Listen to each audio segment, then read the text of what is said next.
Happy Earth Day. I'm Antoinette, Ambassador for Resilience at Oxfam, Pilipinas. 2020 has not been an easy year for anybody. The coronavirus pandemic has brought about suffering to millions of people across the world, whether it be financially, emotionally, and most especially those that are fighting for their lives and those that have lost loved ones. One source of great hope is that we are united in this together.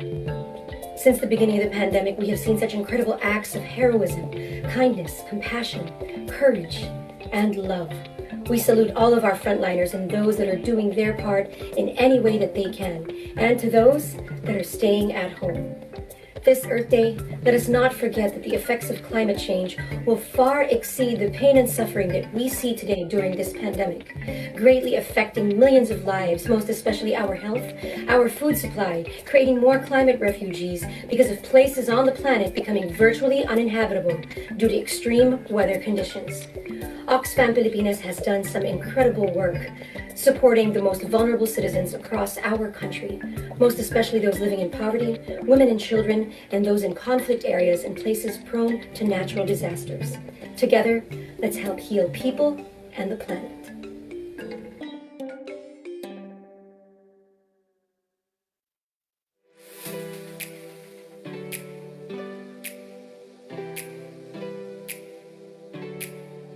Ang wind power ay isa sa mga pinakamalinis na uri ng renewable energy. Pinapaikot ng lakas ng hangin ang mga wind turbine na siyang nag-generate ng kuryente. Sa paraan na ito, meron tayong unlimited na source ng kuryente na malinis at walang emission. Ang Pilipinas ay may mga wind farm sa Banggi at Pililla Rizal, Nabas Aklan at marami pang iba.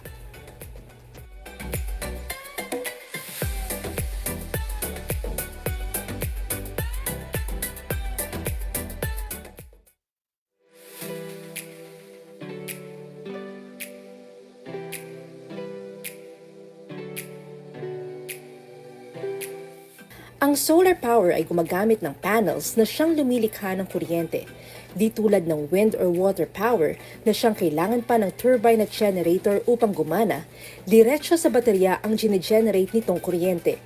Epektibo gamitin ang solar panels kasama ang iba pang mga renewable energy sources.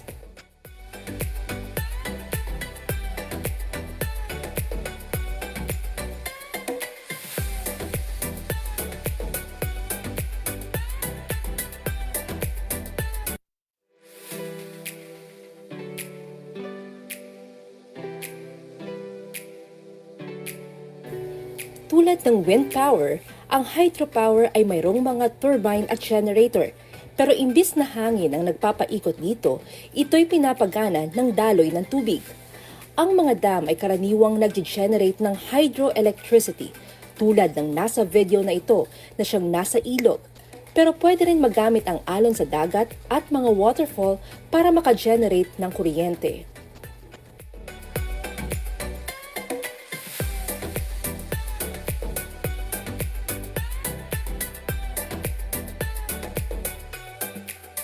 Maka-generate na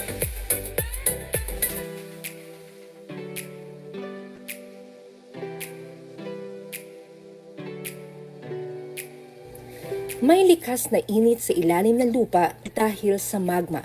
Sa geothermal power, ginagamit ang init na ito upang pakuluin at tuyuin ang tubig na iniimbak mula sa planta. Ang resulta nito, ang sobrang init na steam ay aakyat pabalik sa planta upang patakbuhin ang generators na ito. Alam niyo ba na ang Pilipinas ay pangalawa sa pinakamaraming gine-generate na geothermal energy sa mundo?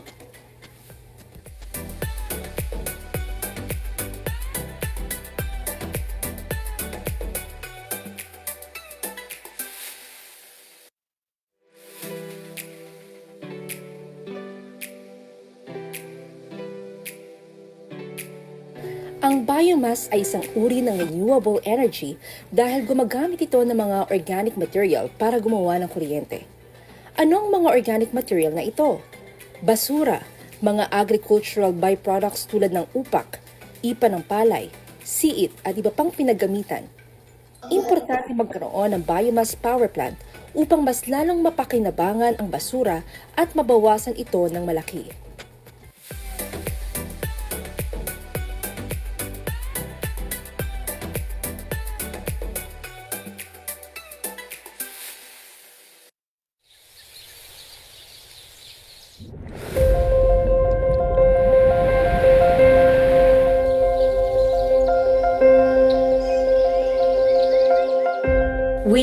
are citizens of the earth. And ASEAN is our home. It is rich with natural heritage. The mountains, the farmlands, the cities, The rivers, the wetland. Nature provides for us all. air, nourishment, shelter and protection. Jobs and livelihood. and the medicine to prevent diseases.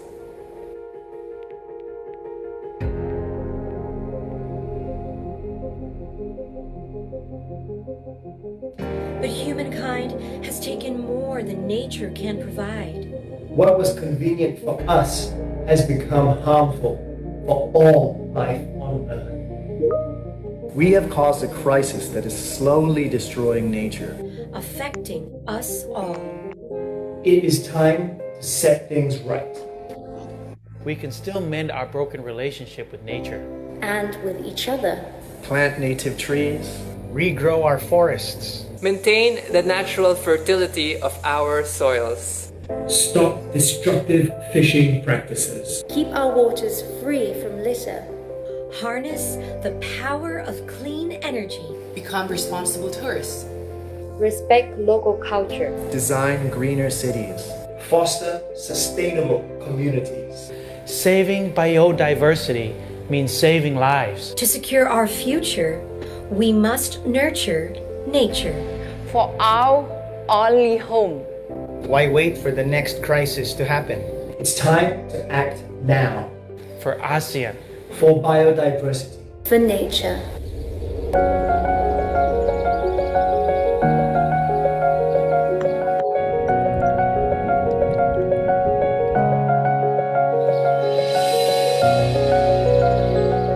Ako ay bahagi ng solusyon. เราคือส่วนหนึ่งของการแก้ปัญหา Tôi là một phần của giải pháp. I am the part of the solution. I am part of the solution. I am part of the solution. I am part of the solution. I am part of the solution. I am part of the solution. I am part of the solution. We are part of the solution. Are you?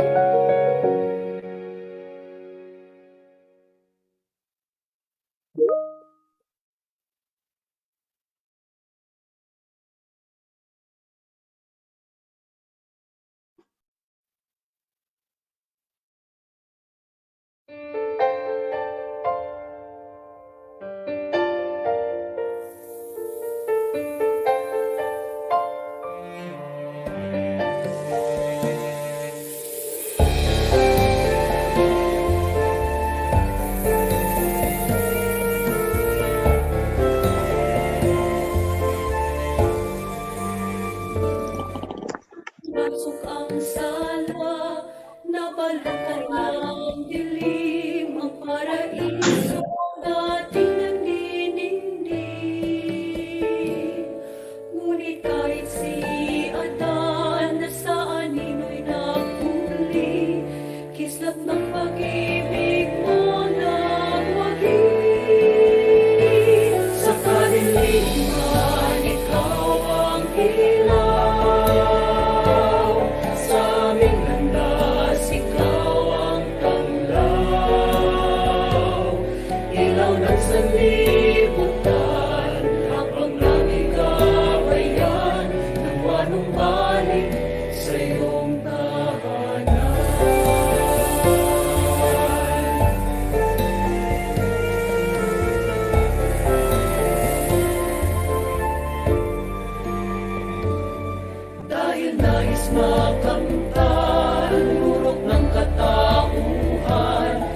Isinagtabi ang iyong gintong aral. Sa sarili na silaw, sa andap niya ay nabulag. O makita pa kayang iyong sinag. Sa kadiliman, ikaw ang ilaw. Sa aming landas, ikaw ang tanglaw. Ilaw ng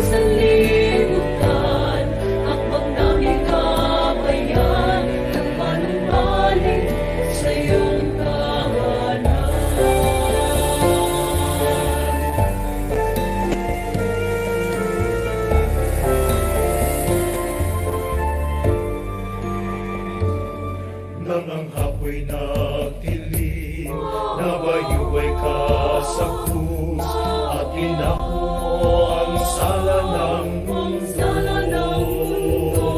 Sa ikatatlong araw, sumikat ang iyong pag-asa, nang mabuhay kang muli. Anong ganda, anong ganda,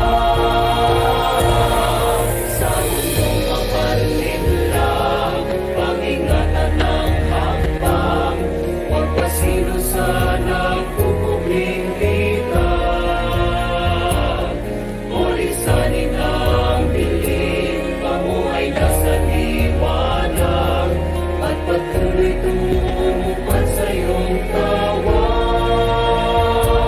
Sa kadiliman, ikaw ang ilaw, sa aming landas, ikaw ang tanglaw.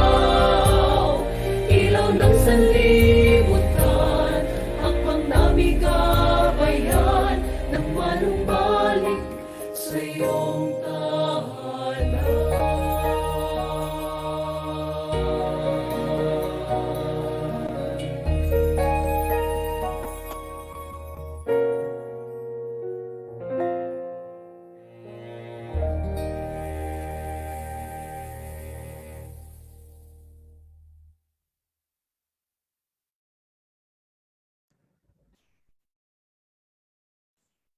Good morning, everyone. Happy International Youth Day, and welcome to today's online forum, Youth Restart Now.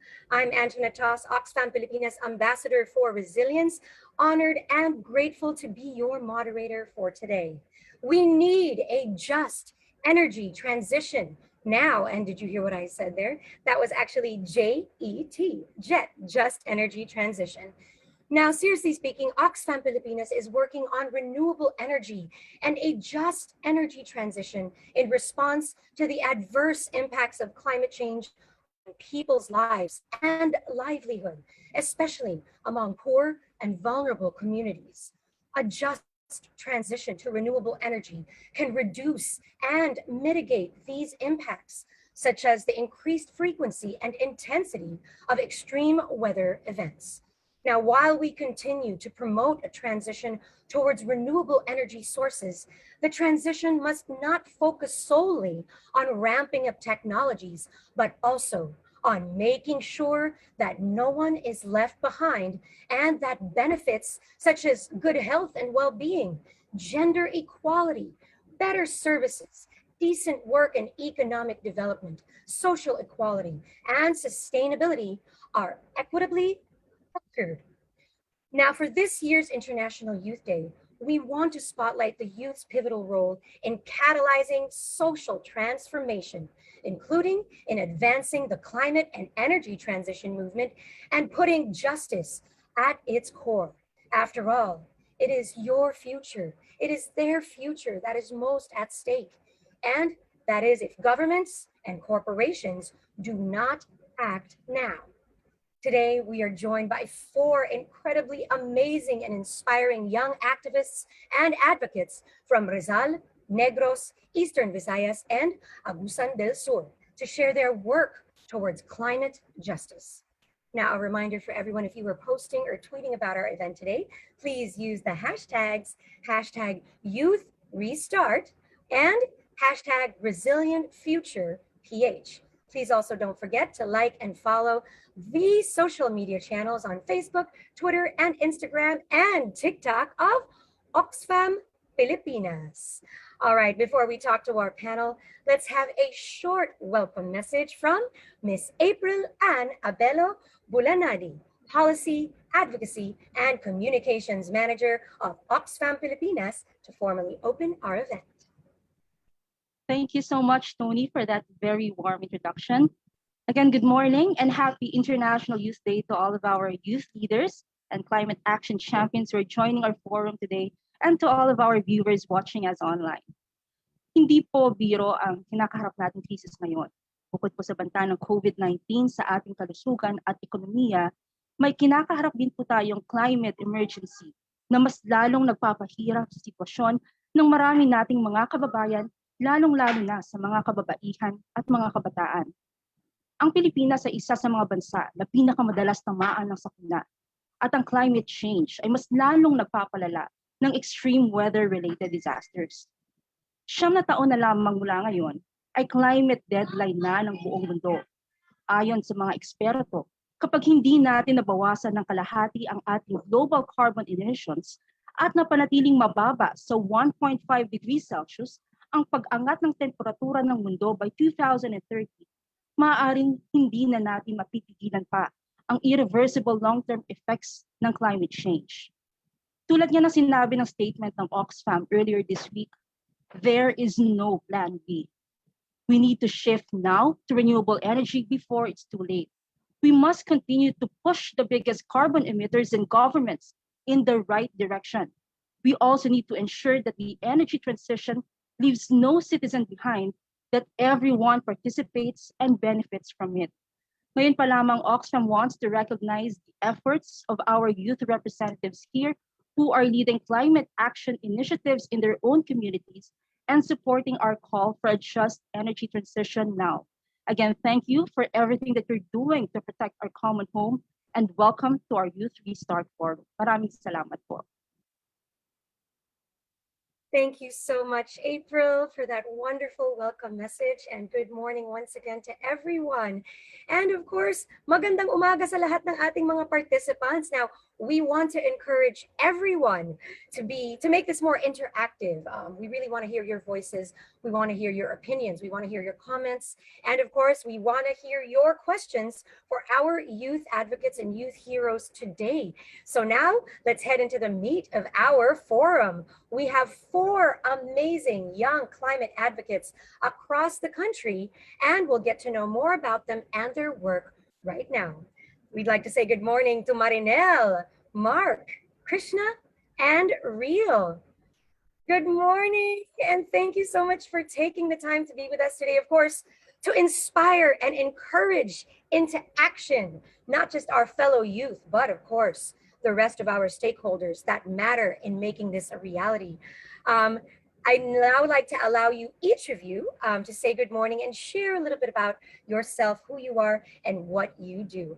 We can begin with Marinel. Hello, everyone. I'm Marinel Obaldo, and I am from Eastern Samar, talaga. And well, I am based here in QC, and I am the Advocacy Officer for Ecological Justice and Youth Engagement for Living Laudato Si Philippines, and the Executive Director and Co-founder of Youth Leaders for Environmental Action Federation. Ayan. Hello, good morning, and I'm so happy to be here. Thank you so much, Inel, as you are fondly called, I believe. Now let's hear a wonderful good morning from Mark. Hi, magandang umaga po sa lahat. No? I'm Mark from Solar Hope and from Rizal. Aside from the NGO, I'm also working in a power industry. And yun nga, we started Solar Hope in 2017, and I'm very inspired working with youth and young professionals and other partners in this endeavor for just energy transition. So looking forward to hear from everyone. Thank you so much, Mark. And of course, good morning, Krishna.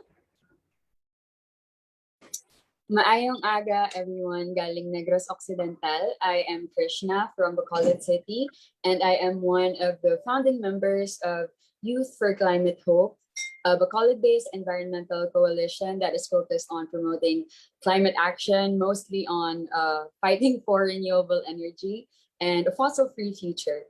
I am currently also actively organizing and volunteering in other local and national groups such as the Kila, We the Future PH, Greenpeace Philippines, and I am currently involved with Activista, a learning center for human rights, democracy, and societal transformation. I'm really, really glad to be here with everyone. Lastly, I am also part of the Coffee Negros movement, the campaign that won in Negros Occidental last 2019. Glad to be here. Wow. Good morning, Krishna. Thank you so much. And of course, last but definitely not least, we'd like to say good morning to Real. Hi, magandang buhay to our participants, especially to our event organizer for this activity, the Oxfam Pilipinas, to my co-speakers, to our beautiful moderator, my idol, Anthony Tos. I am Mr. Reron Patayan from the province of Agusan del Sur, the founder and chairman of Empowering Advocates for Sustainable Environment. And recently, last 2020, last December, I was awarded by the Department of Environment and Natural Resources Environmental Management Bureau as the National Youth Environmental Icon. And I am more focused in environmentalism, environmental advocacy. So usually I have conducted more activities on IEC and allow the youth to participate in any environmental activities. So I am glad to meet all of you amazing people this morning. Peace be with you. Peace to you. Magandang umaga, Real. And once again, good morning to our special guests. And I'd like to let everyone know that we are very, very lucky to have them with us today. Even when I was actually posting about who our speakers are today, may mga nagko-comment na yung mga heroes din natin, kayo ang mga idolo at talagang tinuturing kayong heroes and hope for the future.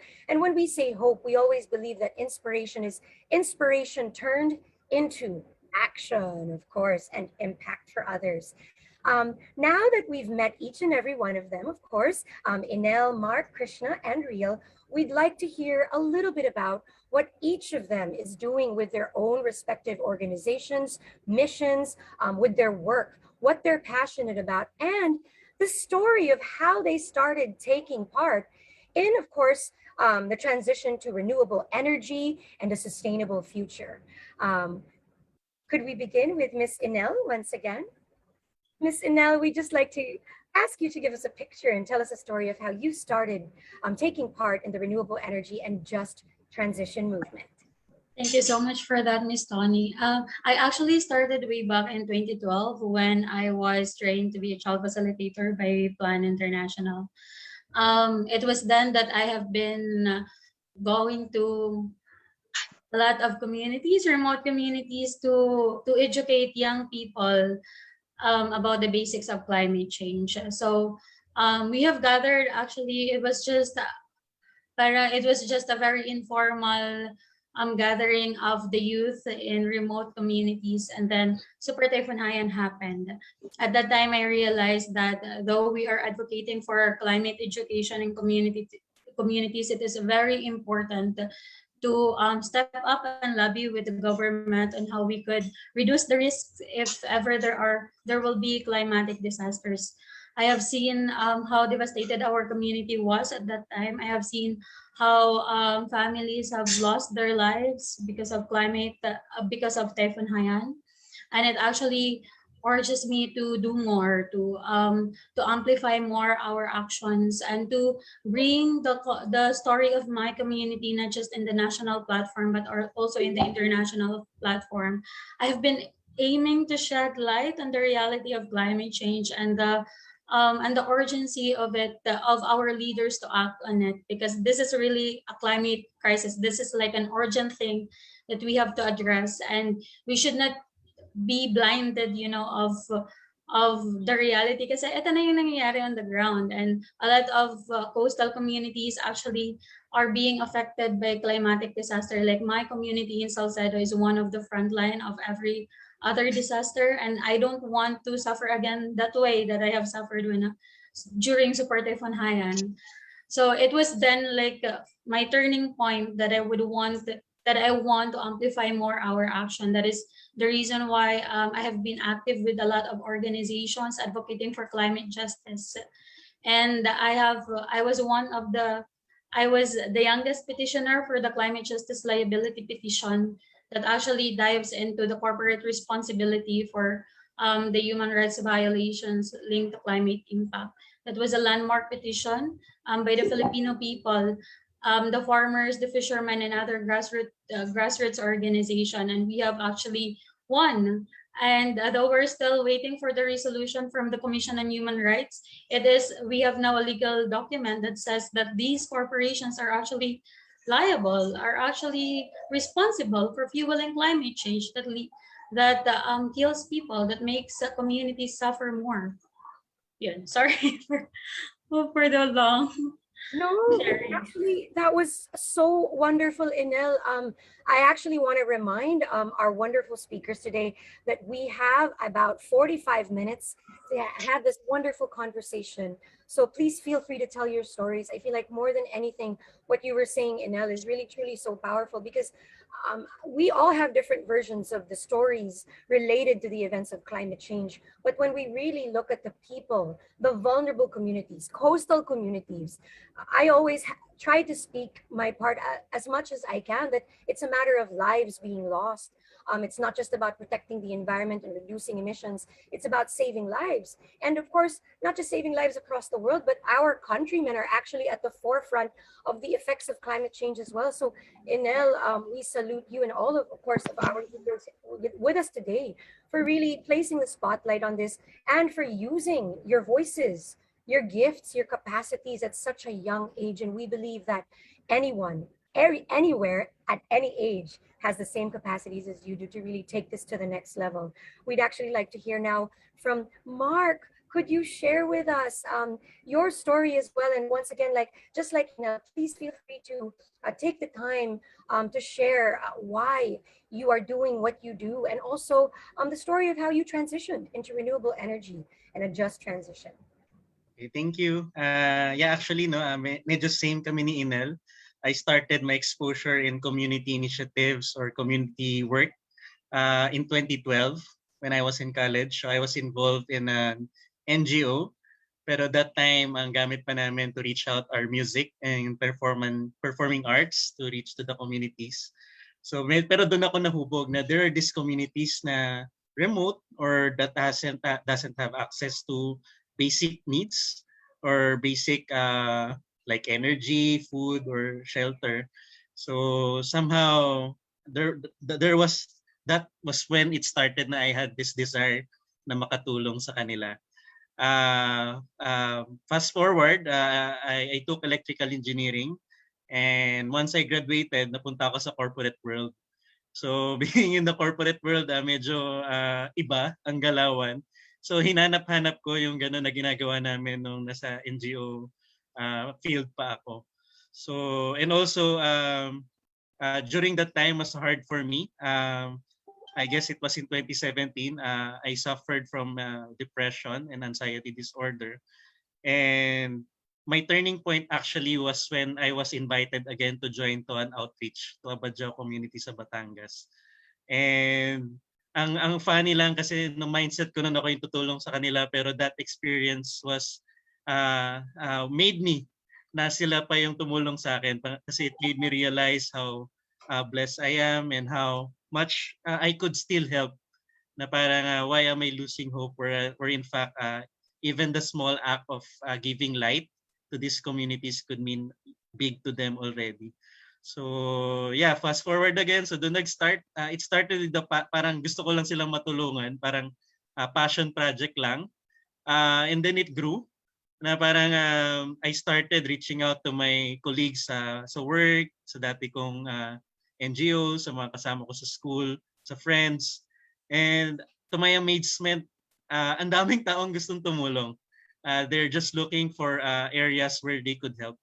And also you get to meet different people in different walks of life, and may inspire ka din in their stories of why they're doing it. Similar to, I guess, to the people with me in this forum today. So yeah, so mahaba pa yung kwento, pero yeah, that's where we started, and that's when our journey began, and our journey continues up to now. So yun po. Thank you. Oh my gosh, thank you so much, Mark. Sa totoo lang, baka hindi na kayo maniwala sa akin kasi nakaka-relate talaga ako sa lahat ng mga sinasabi ninyo. Hindi ko pa naririnig lahat-lahat ng sa iba, but I'm sure din talaga. But Mark, you know, I share something similar with you as well. One of the things that really resonates with me that you said, the first thing I'd like to mention is the music. Sabi ko nga, sometimes people don't realize how much what they already are, who you are, is who you need to be to make a difference. You don't need to be anybody else. And there's actually a quote by Isabarte of For the Future. Sinasabi niya parati, you don't need to be anybody else to change the world. And that's the truth. And all the gifts that we are given as individuals, whether it's, ako sinasabi ko minsan yung kadaldalan ko, to speak and speak and speak about all these things, but whether it's music, the power to even just be a helping hand, whatever it is, you have the capacity. And then how you transform that as well. Yung pinaka na-touch talaga ako was your story of depression as well. Kasi I'm very open about speaking about my mental health journey. And nagulat ako yung sinabi mo na parang ikaw pa yung natulungan. Kasi nalaman ko later on as well through some therapists that it's actually one of the main ways to help heal. Syempre, it's not the ultimate solution, but volunteering. So akala natin we're out there, we want to help others, but we don't realize that in that process, we're also helping ourselves. We are also healing. So it becomes an endless cycle of love. And it's really, truly amazing how we can really see na minsan yung mga masasakit na moments sa buhay natin or yung mga challenges. Kahit sabihin natin yung masasakit na bagay na nangyari in the past that we want to make a difference for, we can take these painful experiences and turn them into light. Turn them into inspiration and action to help others. They don't have to consume us. We can actually use them as a way to really just get to know what it is, to touch our hearts, and then use it to catapult us into action, to spark that fire. So thank you so much, Mark. We'd also like to hear now from Krishna, all the way from Negros. Hello, good morning again. All right, so where do I start? Where do I begin? Actually, if I tell anyone about the story of Negros, it really began with yung mga kape sessions with my fellow youth. Kasi doon talaga nabubuo yung mga ideas. We started actually as an environmental group called Linghod.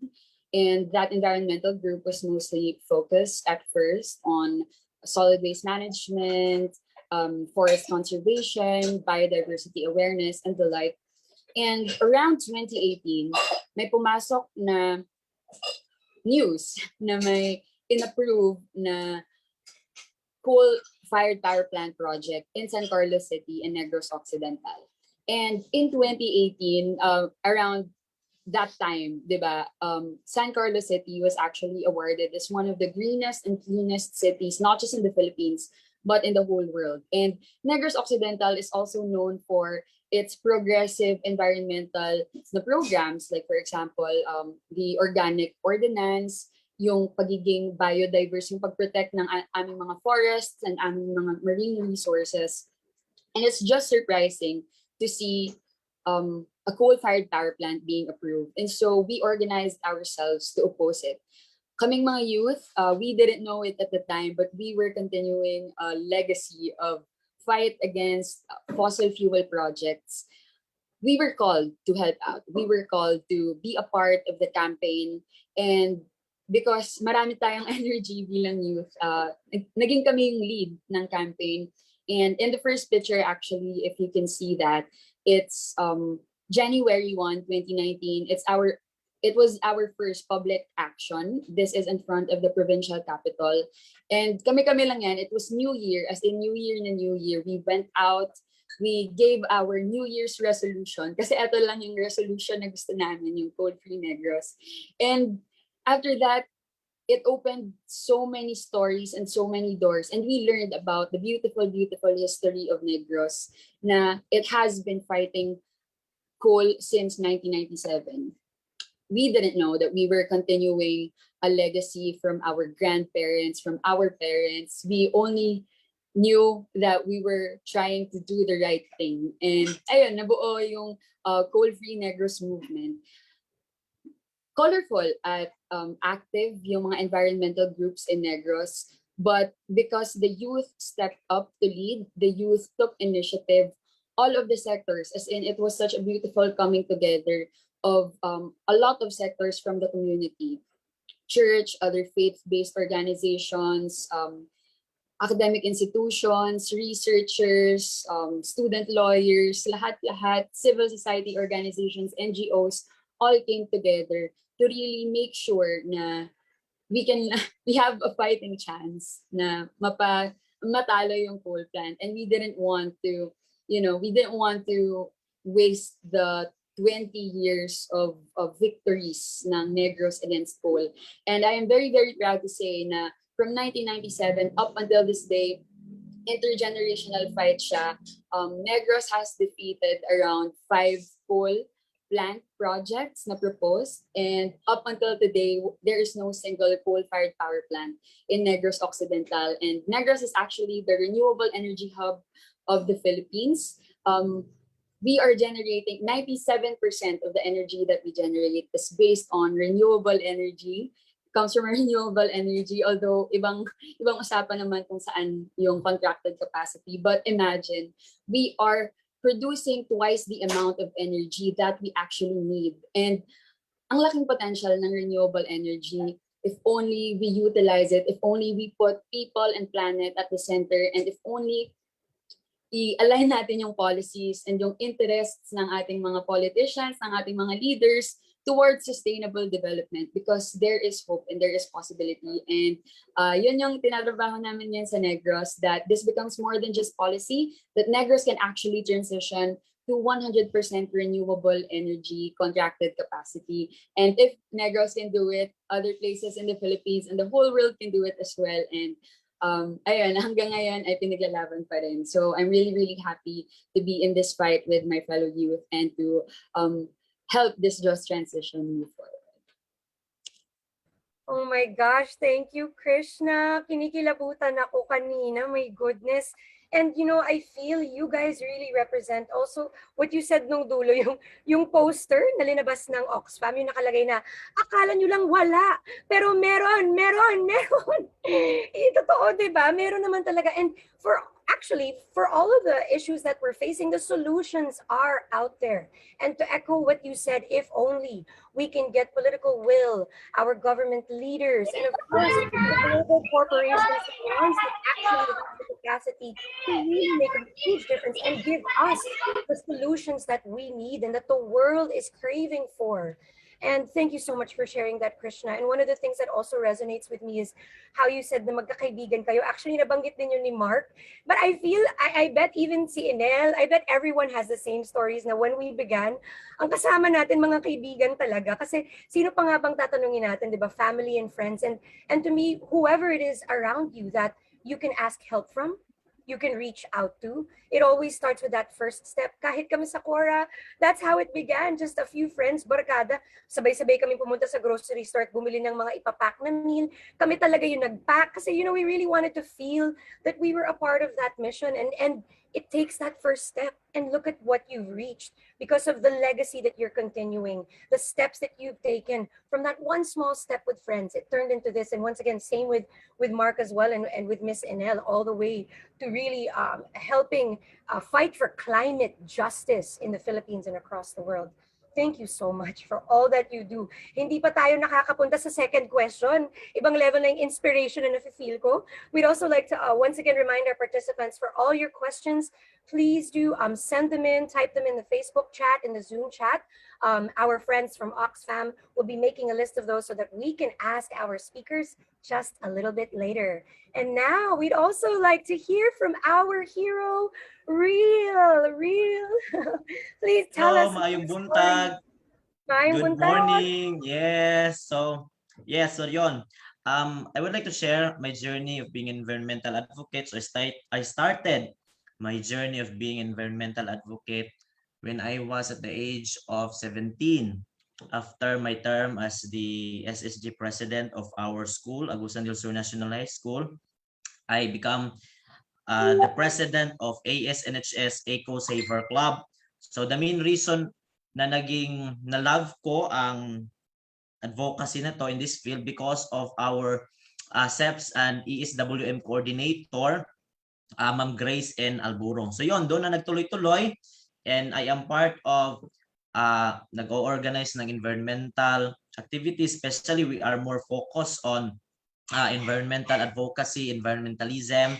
And currently in our organization is, despite the pandemic that we are facing today, hindi siya naging hindrance sa amin, youth leaders in the province of Agusan del Sur. Actually, our organization, yung is came from the graduates of Agusan del Sur National High School, yung mga alumni ng ASNHS Eco Saver Club, at saka yung mga youth leaders in the province of Agusan del Sur. So nagka-unite kami na bumuo ng isang organization, ang Empowering Advocates for Sustainable Environment. Sa totoo lang po, 1 year pa po yung existence ng aming organization, and I'm proud to say that we have done single steps or small steps to help our environment. And in regard as well, or Dogo, in regard as well to renewable energy, since our organization is more focused on environmental education, information, and communication campaign, we incorporate this renewable energy to our IEC topic. Kasi in our IEC campaign, we tackled RA 9003 or the Ecological Solid Waste Management.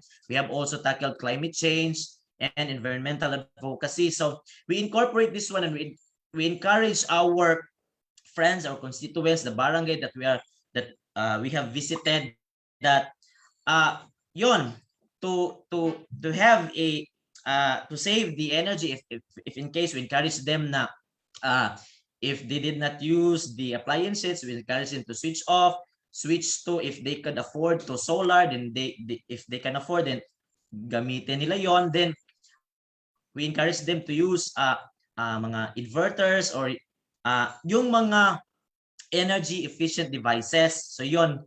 And we are so happy that the communities na kinakanta namin ng mga IEC campaigns are happy with our advocacy, and makikita talaga natin yung progress na nangyari in that particular community. And I am happy kasi dito sa Mindanao, kung meron man kaming cases ng coal is konti lang. Dito sa amin sa Agusan del Sur is probably wala, kasi yung Mindanao kasi we rely on Maria Cristina Falls. So naka-hydroelectric kami. So renewable energy yung ginagamit namin. So yung problema lang talaga namin is pag walang ulan. Oo, kasi nakadependent kami sa Maria Cristina Falls. And with that effort, no, kasi yung nagsusupply ng talaga ng kuryente dito sa amin sa Mindanao is yung NGCP or National Grid Corporation of the Philippines. So in that case, we are so happy. In the province of Agusan del Sur, wala kaming case ng coal sa aming probinsya, and we are happy to know it. And kami sa ACE, we are so grateful because our community really supports our organization, and along the way, we learn from each other, we learn from different people like you, from the speakers, and we also give what we have to other individuals. So yon, maraming salamat po. Thank you so much, Real. Sabi ko na nga, talagang lahat sa inyo, you all resonate with me. Meron akong #relate sa lahat ng stories ninyo talaga. And Real, what you're doing is really incredible. What you're doing is really incredible. What I mean is, even with what I said earlier about starting in your space and really using your gifts, the gift of communication and the gift of education and empowering others, it's actually a huge part of what we do as well in Cora. Yung sabi ko sa yung paggamit ng kadaldalan ko, hopefully nagagamit din namin yun to really empower others by imparting information, the necessary steps that we all need to be a part of the solutions. Kasi so many people want to join the movement. So many people want to be a part of the solution. They want to volunteer. Gusto din nilang maging engaged, but they don't know how. And groups like yours, people like you, are really able to provide this platform for the youth, and especially in areas that are also separated from other missions across the country. Pero napakaganda ding i-note yung sinabi mo about how you run primarily on renewable energy. Once again, proving na the solutions are out there and that it is possible. But you also mentioned the challenges to it, syempre, rainfall, water, once again, which is impacted by everything that we do, which is why we are having our conversations today. We'd like to turn it around back to Miss Inel, and to everyone. Actually, this question goes to everyone. As young individuals in this advocacy, for people that have been doing it for a long time, for decades, even for nonprofits, there are so many challenges that we face in tackling these missions. And for you, as members of our youth, what do you think the greatest challenges are that you've encountered, and how did you overcome them? Well, as someone who started really from the ground, from the community, sometimes it is just really hard to parang insist your credibility if you even have the credibility, di ba? Kasi there are people asking, like, even leaders in our town where I'm coming from, parang so like ano ba ano ba yung bakit mo ginagawa to? It's always the question eh. Kahit sa school, kahit ng mga teacher mo, kahit ng pamilya mo, palaging tinatanong, bakit mo ginagawa to? Do you really think that you're making a difference? Parang, and it's really sad kasi coming from that, do I need, parang merong connotation na do you have to achieve big things before really people would listen to you, parang ganyan. So that is like very reoccurring siya na challenge, and parang nag-evolve siya kasi when I am already sharing my story and my advocacy in the international platform like the COP, big conferences like the Climate Week in New York, I feel like I am just there to tell a sad story. And that's very sad for me as like someone who survived the Super Typhoon Haiyan. Kasi parang, though I am there to tell you my story and my community story, I want you to use this story when you make decisions that actually involves and affects us. Parang I don't want you to just listen to my story because it is sad, because it gives human face to the climate crisis. I want you to use that story to make better decisions for the people in vulnerable communities, in vulnerable countries like the Philippines. Kasi parang, alam mo yun, when you're someone telling a story and you're coming from a developing country like the Philippines, parang it is kind of normal na you are always experiencing the brunt of a climate crisis, which should not be normalized kasi climate crisis, hindi naman natin, we're not even the cause of this. We're just contributing a very little meron, pero very little compared to the developed countries. And yet we are the front line of every other disaster. And I am always saying this, I'm just 24 years old. I just turned 24 years old. And I don't want na pag 30 ko, ang problema ko pa rin ay paano ma-survive ang mga super typhoon or climatic disaster. Kasi I still have so many plans for myself. I have so many dreams that I want to achieve in this lifetime. I have a dream for my family, for my future family. At paano ko yun ma-reach kung ang problema ko is magsusurvive ko kaya ang another typhoon. So yun po yung mga always challenges ko na na-face. And it's always about, ang bata mo pa, parang ang dami mo pang mas mararating ka pa if you will parang hindi ito yung path na pupuntahan mo kasi eto hindi ka sure kung mananalo ka. Parang yun yung palaging sinasabi. And it's worth trying. Come on, it's our future. And I don't want to lose that future just because I gave up. That is another story, and I don't want that. Being a Typhoon Haiyan survivor, it made this advocacy a very personal one to me because I want to give justice to these people who are not here anymore because they cannot tell their story anymore because they have died because of climatic disaster. And I am still very lucky to be able to share this story. Miss Enel, oh my goodness. I have so many things that na-feel ko, na gusto kong sabihin all throughout what you were saying, and I completely agree with you. Once again, everything that you said is truly powerful. That is something that can become painful. Sa nakikita natin sa balita nowadays, parang paulit-ulit na lang, and then we keep hearing the same stories na yun na nga, nakakaiyak at nakakapagod na rin, naiintindihan ko na parang when will it actually change? We've been fighting so long and it's lives that we are losing. And the other thing that also gets sad is when we see the numbers, the statistics. Sometimes nakakalungkot na nagiging numbers na lang din siya. And I understand how painful that can be. And that is exactly why, we really want to echo what you are saying. These stories are not just stories. These are a cry for help, for action, immediate, urgent action, because it's not the future that is at stake. It's been happening. And finally, people are really truly saying that yes, it's not just about the future, it's about now. And it has been about what's been happening all these decades already na ang dami na talagang naapektuhan. And yes, one thing though that I do want to let you know is I truly believe sustainability is the future. O, di ba? Sustainability and circular economy. Those that still deny it and don't want to believe it, sila yung mahuhuli sa mga nangyayari sa mga transitions across the world because the world is changing. Of course, not as fast as we would like it to. We actually wish for more of that in our own country as well. And of course, now we'd like to hear a reply and an opinion as well from one of our guests, Mark. Yeah, same question din, no? Challenges. Yeah, the challenges that you've encountered and how did you overcome them? Yeah. I guess to connect dun sa sinasabi mo, no, that's right. Technology is going fast and even RE. And I guess one motivation ko of why our focus target group are the marginalized communities, we don't want them to get left behind.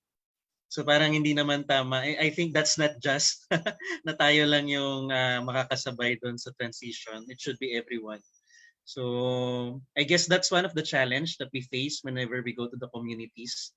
One is these communities have been used to using kerosenes, car batteries for energy, which are not only expensive but are also harmful to the environment.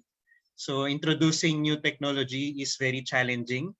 Kailangan talaga tiyagain mo rin to teach them, educate them on what this RE is or what is climate, what's the challenge in climate crisis, ganyan. But yun nga, I guess another challenge in working in these communities is hindi lang naman yun ang challenges nila. So it's actually multifaceted. So aside from energy, most of these communities has also challenge in education, in livelihood, in health, in environment. So yun. So I guess those are the challenges that we usually face. And lalo na ngayong pandemic sa mas sumirap, hindi rin kami sobrang pabalik-balik on the communities to provide assistance. But yeah, same with nakwento ni Inel kanina, no? You will always go back to the question of why are you doing this? Kasi challenges, hardships, difficulties, nandyan naman yan, hindi yan mawawala eh. Even conflicts, nandyan din yan. Pero the question is always, bakit mo ba ito ginagawa in the first place? So you need to know the reason why you're doing it and for what. So yeah, thank you. Thank you, Mark. Thank you, Inel. Alam niyo, it's really interesting to note we're talking about such a serious topic, but thank you for bringing such lightness and inspiration to it, through the challenges that we're discussing. And yes, I also agree. Hindi ko na rin nasabi pala yun, Inel, Mark, the challenges are incredible. I have my own stories as well na parang, oh my gosh, parang tutuloy ko pa ba to? Am I making the right decision? I'm choosing a new path for my life, but I'm with you guys. I choose this path all the way kasi yun na nga yung point eh. What else would we exist for but to use ourselves to help build a better future in any way that we can, whether it's through our work, our art, or our hearts. And now we'd like to go to Krishna. Krishna, could you share with us? I know you've shared some of the challenges already, kanina, but maybe you have some other stories or other challenges that you'd like to actually point out and spotlight and how you were able to overcome them. Sige, there are a lot of challenges, surprisingly. I mean, not surprisingly. One is very personal to me, and I don't think I can really explain it further. But isang biggest challenge talaga, other than being young in this space where you try to fight for something, it's also being a woman in a male-dominated na progressive space, diba?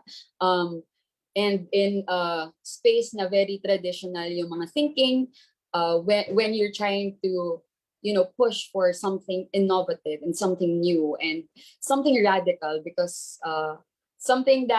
we need something radical to really answer this urgency that is the climate crisis. So I will not elaborate further on that, but I'll move on to the second part na pinaka-challenge talaga. And I think it covers a wide range of problems. I really think the biggest problem we've encountered across, campaigning, policy lobbying, lahat is the lack of imagination ng ating mga leaders, ng even us, understandably. Kasi we only know what we see, we only know what we've experienced. And it's hard to really imagine something outside of what we currently have, but that is what the time is calling us to do. We have to imagine a better future. May isang quote from two of my favorite authors actually that agree with each other. Si Neil Gaiman and Arundhati Roy, surprisingly, they have something very in common, and that is they keep saying na imagination is reimagining the future is the only thing that's possible right now. And Neil Gaiman said, look around you. Everything that you see was once imagined. What we currently have right now, wala to before, but someone was brave enough, courageous enough. They had the set of skills and talents, and people came together to make it happen. And there's also this one quote from Sir Yeb Sanyo, wala siya dito, but I will never forget this. Sa isang webinar, sinabi niya na, can we look our children in the eyes and say that we didn't lack the technology or solutions, but we lacked the bravery and the courage to move forward a future that could have been possible. And siguro, yun yung nagiging challenge across policies, across technology, across innovations, across communities, because we do not yet know what is possible. And when we do see what is possible, hindi siya widely accepted. And I guess that is why we are here to say that there are things like this that already exist, and that there are communities who are struggling to make this happen, and that there are communities na nagsasuffer talaga because we are not acting urgently enough, radically enough. And ayun, it's both personal and societal as well na this is a struggle, the lack of imagination, and we can do this together, I think, as a community. I guess that's how we overcame it. We did it together as a community. Kasi this is not just one roadmap. There are multiple approaches to really making this happen. And if we work together with a lot of sectors, if we listen to our fellow youth, if we listen to new ideas, then maybe, there is a better future for all of us out there.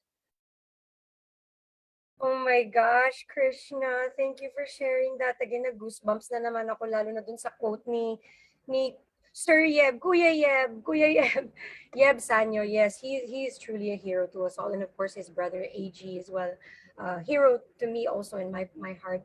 And I cannot echo enough what you had mentioned about the challenges about being young and a woman. Pinagdaanan ko din yun. Pinagdaanan ko din yun. So ngayon, yung being a woman din naman. And I completely agree. The challenges exist. And sometimes I even fail to see it within myself until it happens again. Because I guess I never realized that internally I was always such a supporter of women empowerment. Talaga within me, most of us at Cora are women. And I just really firmly believe that women can do anything. But when we look seriously at what's going on around the world, women are actually at the forefront once again of all the bad things that are happening, whether it's from climate change to gender-based issues that are exacerbated by the pandemic. Natutunan ko po yan sa Oxfam Pilipinas at na-experience ko din po yun through my missions with Oxfam. And the thing is, it really is something that needs to be spotlighted because women are also at the forefront of the solutions. One of the programs that we are doing now at Cora, Woman Grove Warriors, that's actually something that we had learned and we were linked with by Oxfam Pilipinas. So they've opened up so many doors for us to also be able to empower women and in climate change. So yes, I agree. We need more voices. We need the world to take women seriously and the youth seriously.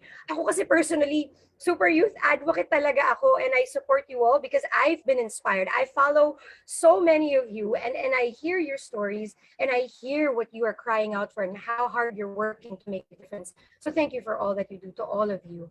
And we'd like to go to Real, who is doing so much impact in his community to help educate and uplift them and bring these issues and solutions so that they can be a part of it. Real, please let us know what you think the challenges were, or the greatest challenges were, and how you were able to overcome them. In connection to the answer of Marinel, di ba? Finding your purpose. And for me, sabihin natin yung age doesn't matter.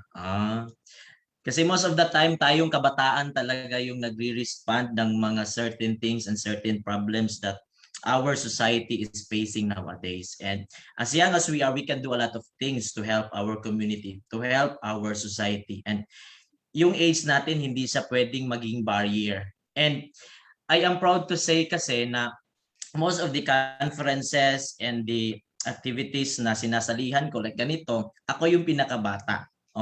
I'm still 20 ha. and I can prove that age doesn't matter. And ito kasi yung pinaniniwalaan ko always na hanggat may naniniwalang isang tao sa kakayanan ko, magpapatuloy at lalaban ako. Yon. Tapos, I also believe this quote and line from Avicii that live a life you will remember. So yon. In an organization as well, in empowering advocates for sustainable environment, we have also experienced numerous challenges in our organization. First and foremost, how can you mobilize your organization knowing the fact that we are facing the pandemic? The meetings, the activities, yon. So what we did is we strategize the things that we are doing, especially our activities. Na kahit pandemya, magpapatuloy tayo at hindi tayo titigil. Because COVID-19 is never a threat and never a problem to our advocacy. And whatever the things that we are doing, kahit nasa bahay lang tayo, kahit nasa barangay o komunidad lang tayo, we can still continue our advocacy. No? Whatever the cause, whatever the way. Tapos yung second naman as an organization is, pangalawa is yung budget. Yung is an non-profit siya na organization. So what we did is we partnered our LGU, our provincial government, our even the EMB regional office, the provincial environment office, the Senro, the Menro, on our activities. And I am proud to say na sila na yung nag-finance ng aming activities. And we just, yung ginagawa lang namin usually sa organization namin, nagpapasa lang kami ng project proposal at they supported all our activities since from the establishment of our organization. And in this, I would like to express my thanks and gratitude to our partners and stakeholders na hindi talaga kami iniwan at sinamahan talaga kami sa aming journey in protecting and conserving the environment. And it is always important as a leader and as an environmental advocate to have that strong commitment and passion in doing your advocacy. Kasi I believe that these traits are the basic foundation of being a leader and environmental advocate. Hindi magiging productive ang isang output, isang activity, isang organization ng ikaw kung hindi mo mahal yung ginagawa mo. Wala kang passion na nilalagay dyan. At hindi rin siya productive kung wala lang, gumawa ka lang dito kasi in compliance. But yung passion at commitment, I strongly believe in these traits. And I am proud to say that these traits, yun yung rason kung ano ako ngayon. And ito yung dahilan na nakaka-attain kami ng productivity, nakaka-attain kami ng progress sa lahat ng mga ginagawa namin. Sa ingon pa ni Vice President Leni Robredo, ang tama ang laging mananaig. Thank you. Thank you so much, Real. Grabe. Nakaka-inspire ka naman, tsaka nakaka-empower. I wish I could see the faces of the people that you encounter as well, at sana makasama ako sa mga missions ninyo. And I just want to highlight one of the things that you mentioned about the stakeholders na tumutulong sa inyo, yung mga partners na sumusuporta. Marami kasing nagtatanong din sa amin, paano nyo ba nagagawa? Syempre, hindi rin naman din siya magic like you said. At hindi rin lang naman siya passion only. It's everything, combining the passion with action and finding the people that will help you. So once again, whether it's friends and you begin with that, later on, you start to ask for help. Sabi ko nga, never be shy to ask for help, to write letters, to write emails. Kahit hindi mag-reply, okay lang, go ulit. Don't be afraid of the no's and don't be afraid of the non-replies. Keep going, because at the end of the day, when you get the yes, when you find those people that are on the same path as you, that's when the magic and the miracles happen to create change. So thank you for demonstrating that and sharing that real. Speaking of the changes that we are making and the stakeholders that you mentioned, syempre napaka-importante in all that we do. We always have to work with the community, the local community, the local government units, and syempre alam natin na 2022 national elections is just around the corner. So we just want to see if your organizations or what your organizations are doing to take part in campaigns to make renewable energy and of course a just transition an electoral agenda issue priority. Syempre alam natin ang urgency din dito. We can begin with Inel. And thank you so much for that. It's very important. Then a lot of us, a lot of youth actually now, there are so many millions of youth that are first-time voters, and it is just important that you actually exercise your right to vote. Kasi when you always ask, ano ba yung matutulong ko to make the environment better? You know, it is always electing the right leaders, and surprisingly, ito yung palaging tinatanong sa akin when I go to when I have speaking tours in developing countries. They are always asking me, ano ba yung matutulong namin sa Pilipinas to you? And I always tell them na you should not start, you should start in your own country. You should encourage your people to vote for the right leaders and lobby with your leaders to make the right decision so that people from the developing countries will not suffer because of because of the things that you're doing there. Kasi hindi naman kami yung nagko-cause ng climate crisis, hindi naman kami yung nag-fuel nun. And dito dun sa Pilipinas, we have to make sure na climate action is priority of our government because hindi na siya dapat ipagpabukas pa. And LCOY Pilipinas, the conference that actually we're currently implementing now, it is the most comprehensive conference in 2021 because it aims to develop a youth statement that will then be submitted to COI 16 and consequently to the COP26 that would comprise the statement of the Filipino youth in the climate negotiation. We actually are partnering with a lot of youth organizations from around the Philippines, like in Bulacan and in other municipalities, because they have a lot of campaigns to educate more young people sa ating right to vote. Because sometimes, though we know that we have the right to vote, we have then to analyze sino ba yung right na iboto. And that is very important. Paano natin mas mapapalawak pa ang pananaw ng ating mga ng ibang kabataan. This is our commodity, pero this is one of our greatest strength to actually be able to elect someone, and that is our power, and we should use that for the common good. Yeah.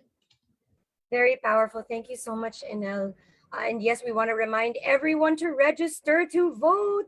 Malapit na. So matapos yung registration. So make sure na makapag-register kayo. At pag-registered na, make sure to vote. And that is really great that you please spotlight on that. Uulitin ko lang kasi napaka-importante talaga, Ms. Inel. When people ask, what can we really do? Yes, it helps to do our little part every single day. Syempre, from energy conservation to reducing waste to doing our little part. But once again, the most powerful thing that we can do to create a better future is to vote, to be involved and to support policies that build a better future, and of course to be involved in campaigns that actually urge government institutions and of course global corporations to really transition and take a better path. those are really the powerful moves that we can make, believe it or not. Pero syempre, we also have to do our own little part every single day, no matter what. So thank you for sharing that, Inel. And we'd like to move on now once again to Mark. Yeah, thank you. No? Campaigns to support renewable energy, of course. Yeah.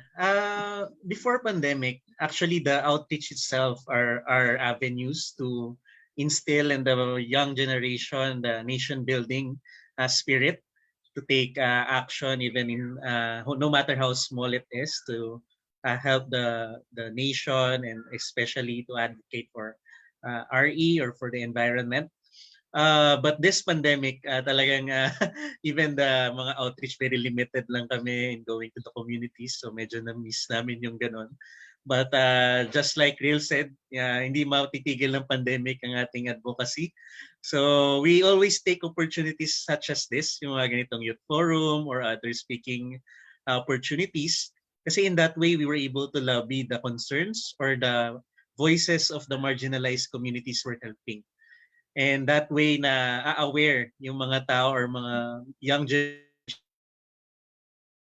also support and also need these kinds of policies. So yeah, I guess that's one, awareness talaga. You need to be aware of these challenges. And second, I guess, is to research. So wag kayong maniwala sa mga sumasayaw-sayaw lang sa pag-campaign. So get to know more about these people. So track record and even ask people who are maybe your mga ate kuya, ganyan, or other organizations. And tawag sa ganun, be convinced yourself that they are the right people to vote. So yun. So yeah, I guess yun yung sa akin. Thank you so much for sharing that, Mark. And yes, it's really not even looking at necessarily individuals. It's really looking at what each one stands for and aligning what you believe in. So ito yung mga pangarap ko para sa future ng bansa natin, and seeing who is actually also fighting for that and who also believes in the same future for our country and for our people. Thank you for sharing that, Mark. And now we move on to Krishna. Alright, nilista ko siya actually, para hindi ko makalimutan. Wow, I love it. What we're doing for 2022 to make sure that climate and renewable energy can be at the center of their agenda then.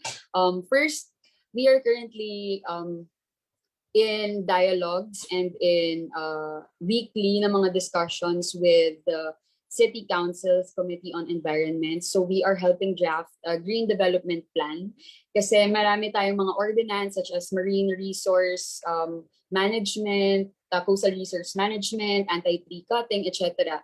But paano yan natatahi together? Paano yan natatahi yung mga local ordinances with the LCCAP and with the everything else? Kasi you can't just say na, bawal mag-cut ng trees and then you still cut trees for development purposes and yet wala kang pambawi. So we have to look at a comprehensive plan. So actually nilalobby talaga namin siya kasi if you don't lobby it, hindi nila ginagawa. We are currently in talks with that, as in youth-led rin yung naglalobby nito ng Green Development Plan.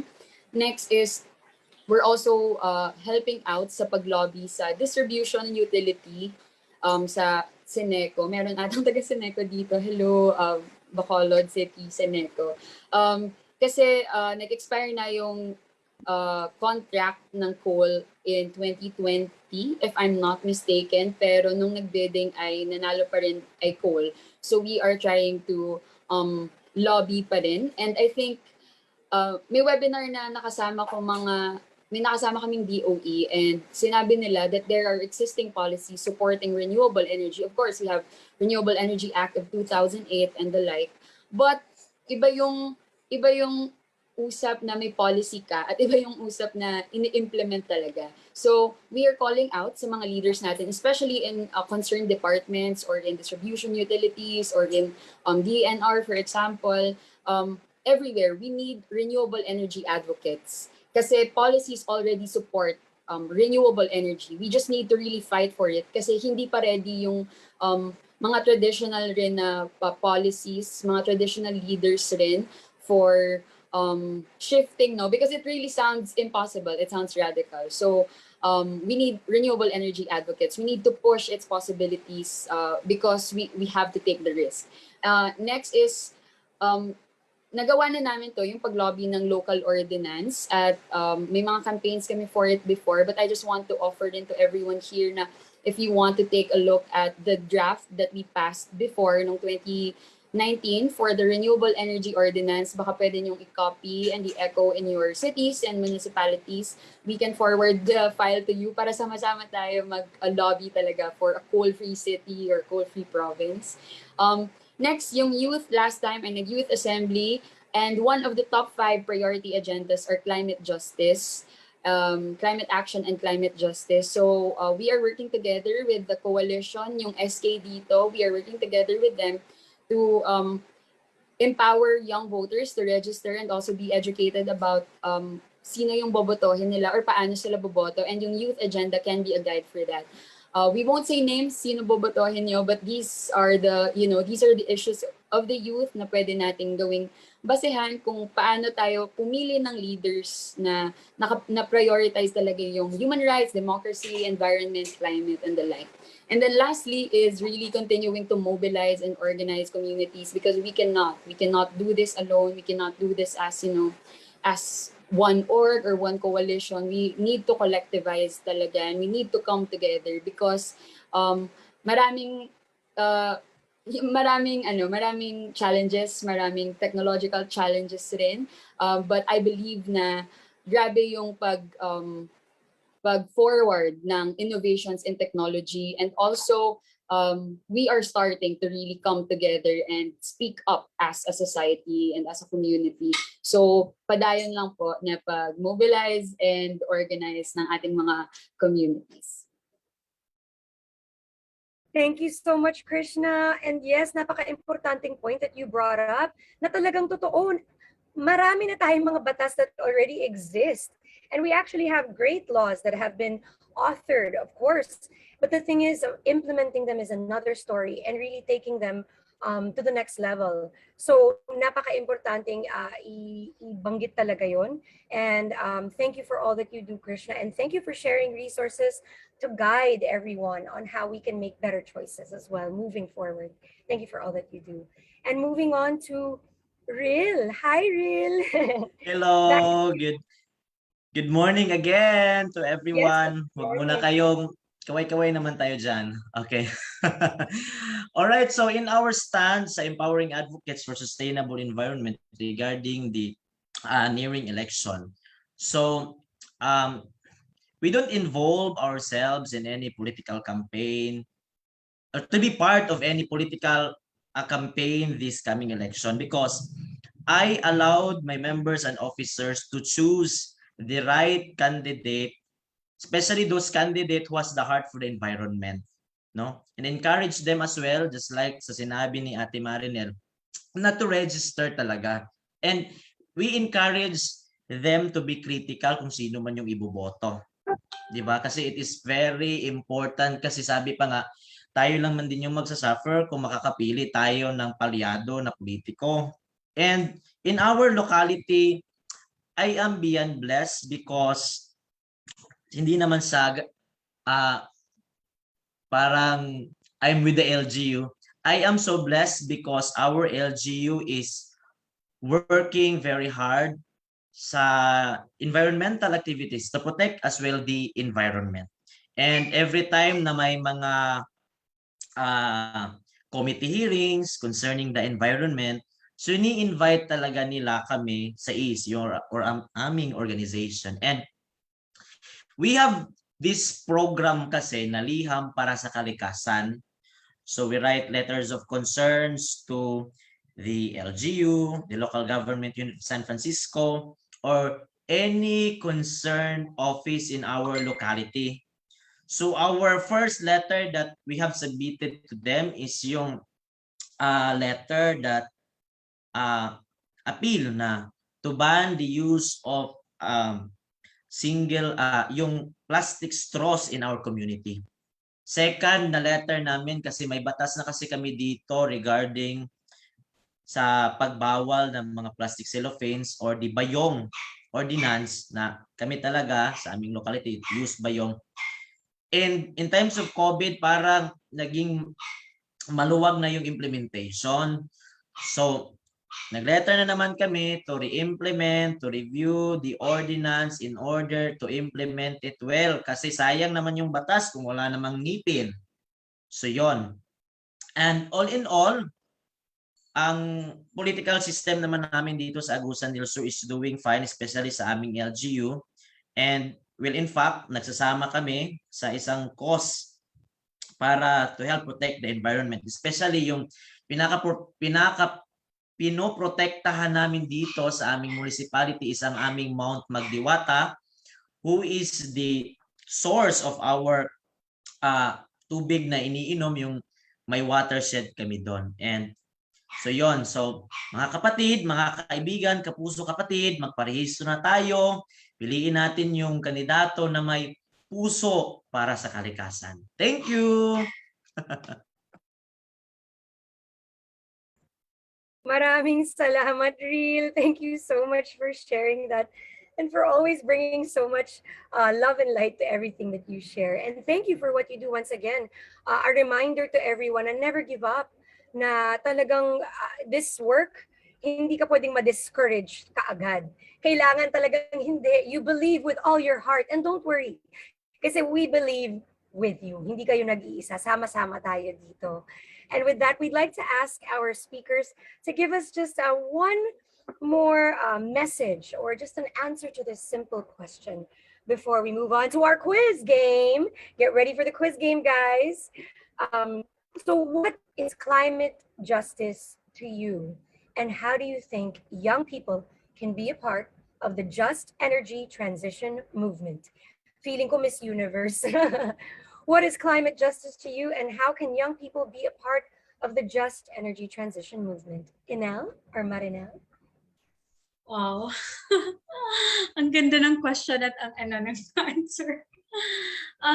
For me, climate justice, sinabi ko nga kanina, is a very personal advocacy to me. That is like giving justice to the people I know that have perished because of climatic disaster. That is really to give them justice and to make these corporations and those accountable for the climate crisis.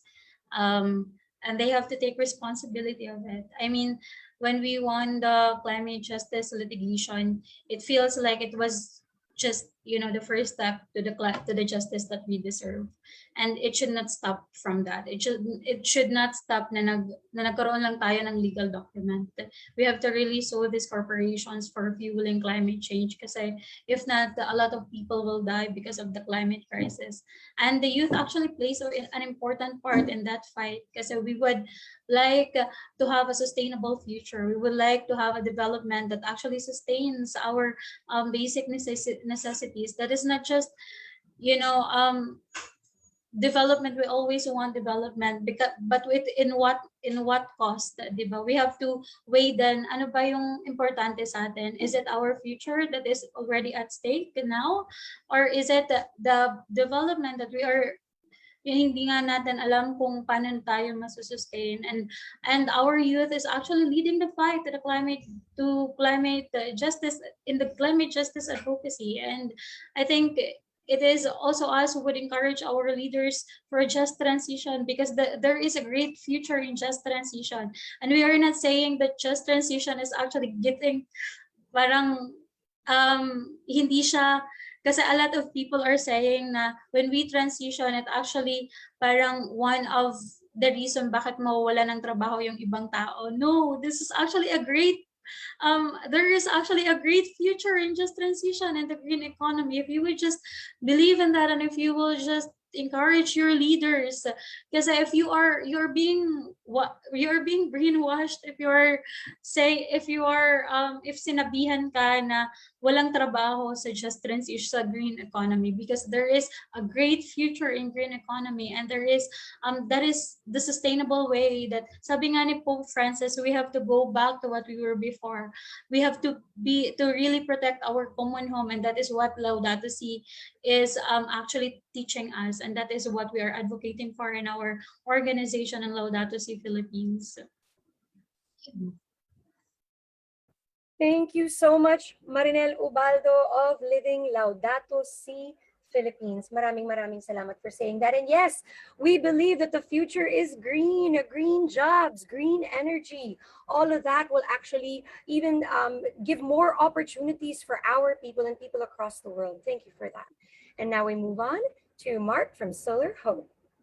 Yeah, ang ganda na ng sinabi ni Inel eh. Echo ko na lang, joke. Hindi, joke lang. Ulitin ko siguro yung kanina na for me, just transition is that no one gets left behind. So that goes for not only marginalized communities but for all the countries. Kasi sabi nga ni Ril, we share one earth. So parang hindi naman yung iba, wala pa naman siguro tumitira na sa Mars, pero sana hindi dumating yung time na kailangan na nating tumira sa Mars. So and I guess continue inspiring the next generation or our current generation, kasi we would be the next leaders, we would be the next people working in different industries, working in advocating for this climate issues and other challenges. So as young as you are right now, actually nung time namin, ano bang inatupag ko noon, puro anime lang kami nung Dragon Ball nung panahon ko. So wala kaming mga ganito. So I'm very inspired na at this age and at this time, we're now able to inspire young people, even in the students, college people, or the young professional to take action. And mas maingay na ang boses nating mga kabataan ngayon, so patuloy pa tayong mag-ingay. Yun lang ang challenge ko sa lahat. Thank you. Thank you so much, John Mark Napao of Solar Hope. Maraming salamat. And yes, tinamaan din ako dun. Tama yun. It's never too early or too late to start. No matter what age you are, never hesitate. You can really start changing the world in any place and in any space. And moving on to our dear Krishna from Negros. I would like to paint a picture real quick kasi nag-visit kami ng community around a month ago. This was a coastal community and we were able to talk to Tatay Edwin, fisherman sa isang coastal area dito in Bacolod.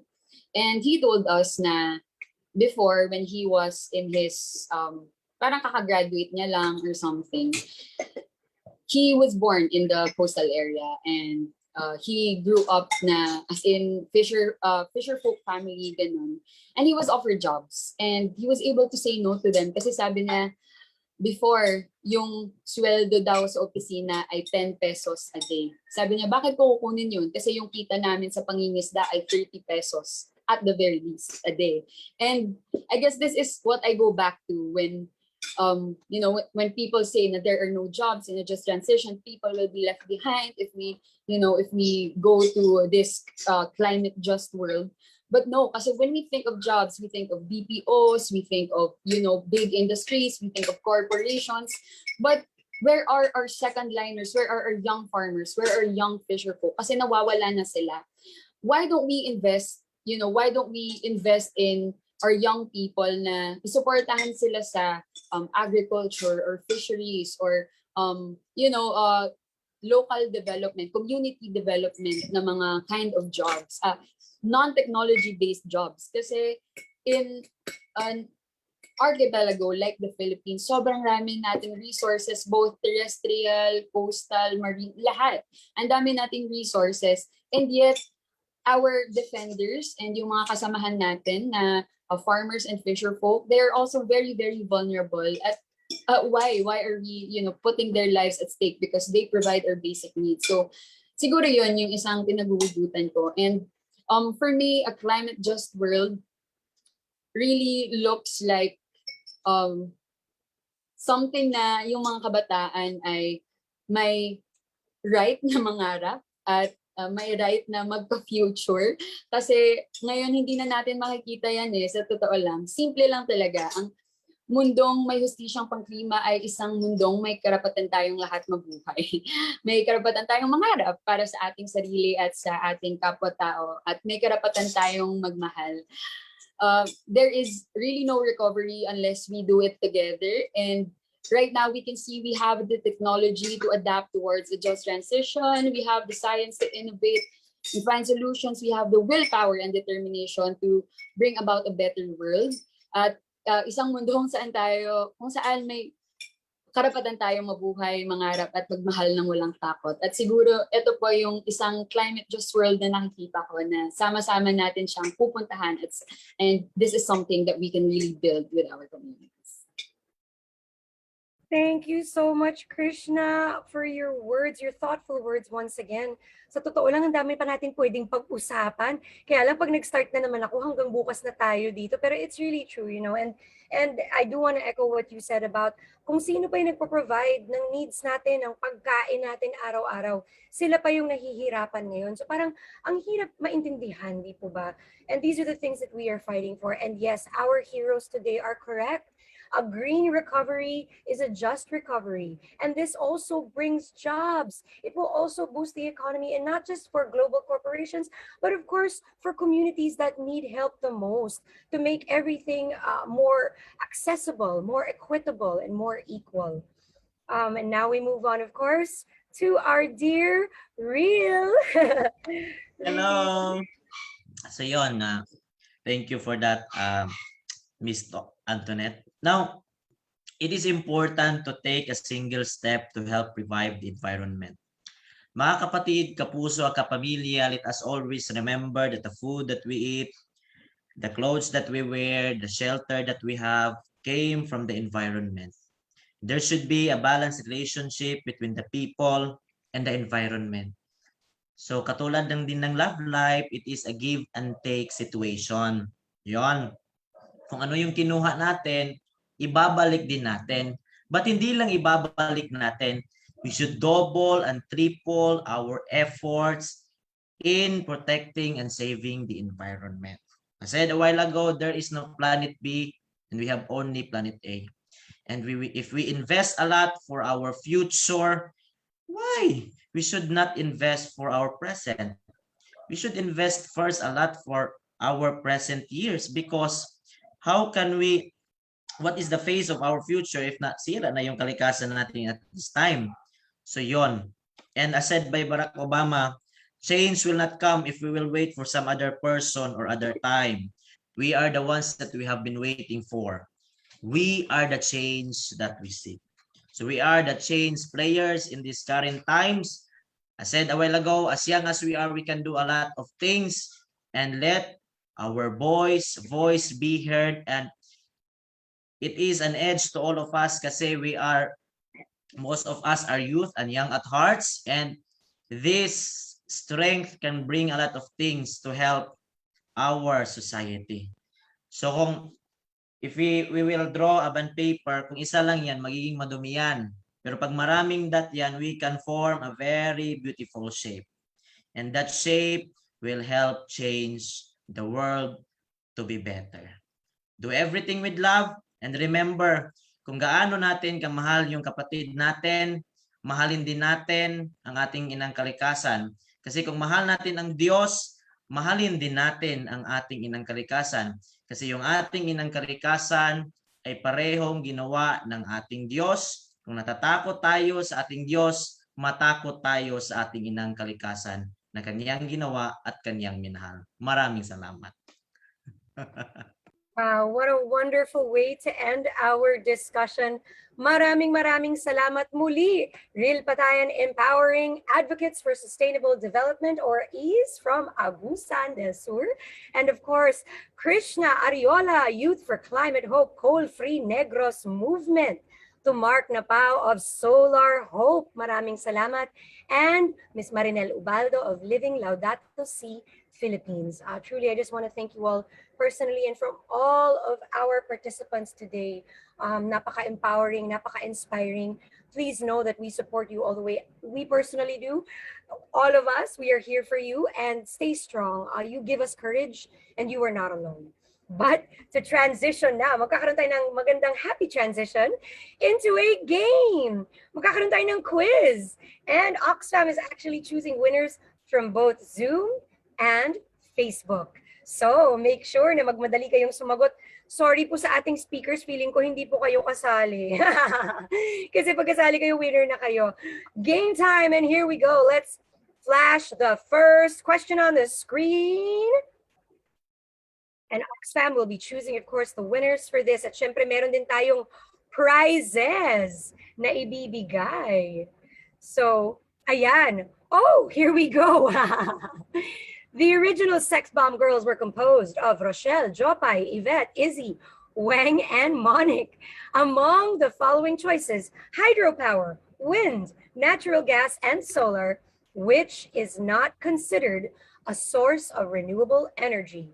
Once again, which is not considered a source of renewable. Grabe, talagang hindi pa nasagot na lahat. I love it. At mukhang tama ang sagot ng mga ating mga participants. So we're gonna wait for Oxfam to choose our winners. And of course, please stand by because a representative will be contacting you about your prize. All right, next question. Do we have another one? Team Oxfam Pilipinas. According to the song Seasons of Love from the hit musical Rent, there are 525,600 minutes in a year. Every last Saturday of March, what time does Earth Hour start? Go! Wow, ang gagaling. Ang gagaling. I love it. Meron pa palang time limit. Ang galing naman itong ayan. And that's it. Time is up. Thank you so much, Oxfam, for the correct answer that you flashed. Oh, di ba? Meron pang nagsabi every hour of every day. Si ano pala yun? Si Mark. Sabi ni Mark, every hour of every day. Yes. Next question, Oxfam Pilipinas. Get ready with your answers. Running Man is one of the longest running variety shows in Korea that first aired in 2010. What is one of the fastest growing renewable energy sources in the world? Woo! Here we go. Ang bibilis na naman sumagot. I love it. Nakaka-inspire. Nakikinig pala talaga sila, guys. Yay! Yay! I love it. Andiyan na yung sagot. At, o diba, solar sana all ang bibilis, sabi. Thank you so much. And Oxfam Pilipinas, do we have another question coming up? Meron pa, guys. Here we go. In 2016, the Miss Universe competition was held at the Mall of Asia Arena here in the Philippines. Since 2016, what country has been using 98 to 99% of renewable energy for power?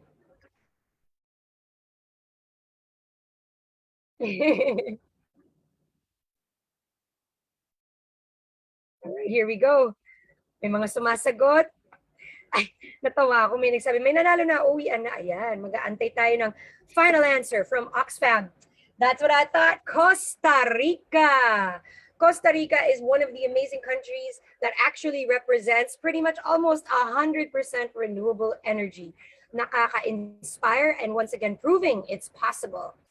Oxfam, do we have another question? All right, meron pang say ang daming prizes. Manufacturers of cell phones are always provide a 1-year warranty for their units. True or false? Renewable energy is energy that is generated from natural processes that are continuously replenished. Grabe, mas mabilis sila magbasa kaysa magsalita ako. Ang galing, nakasagot na kagad. I love it. And just to share, nakakatawa, we are actually having a power outage right now where I am. So I'm running on battery packs and a fully charged laptop. Thank you. So yes to renewable energy. The answer is true. Sana magkaroon na rin kami ng renewable energy sa amin. And ang dami nating winners, Oxfam. Meron pa po ba tayong natitirang questions coming up? Mukhang wala na. Congratulations to all of our winners. Maraming nagwagi at ang galing dahil ang bibilis mag-type, ang bibilis mag-isip. Thank you so much, and please stand by. The winners are actually going to be contacted by a team member from Oxfam to discuss you receiving your prize. I will also check just in case i-announce natin yung mga winners, but please stand by. Baka ikaw na ang nanalo. And now that we are almost at the end of our program, pero hindi pa tapos, meron pa tayong mga exciting things. Huwag muna kayong aalis or else you're gonna miss it. We have an exciting announcement from Oxfam Pilipinas. Today, we are also launching the Restart and Jet projects. Exciting to. Now let's have on cam and welcome to the virtual screen, Mr. Paul Texon, Advocacy Officer for Energy Transition of Oxfam Pilipinas, to introduce us to what these projects are all about. Let's give him a warm virtual round of applause. Mr. Paul Texon. Thank you very much, Tony, for the introduction. I'm delighted to be part of the program and to hear the various youth initiatives and efforts across the country, of course, to speed up the energy transition and to fight for climate justice. Let me present to you some of the projects and interventions of Oxfam Pilipinas on this matter. And of course, we want to engage you more on our future events and to be part of the Youth Just Energy Transition Champions. Cheng or Yancy, if you can help me share my screen before I continue.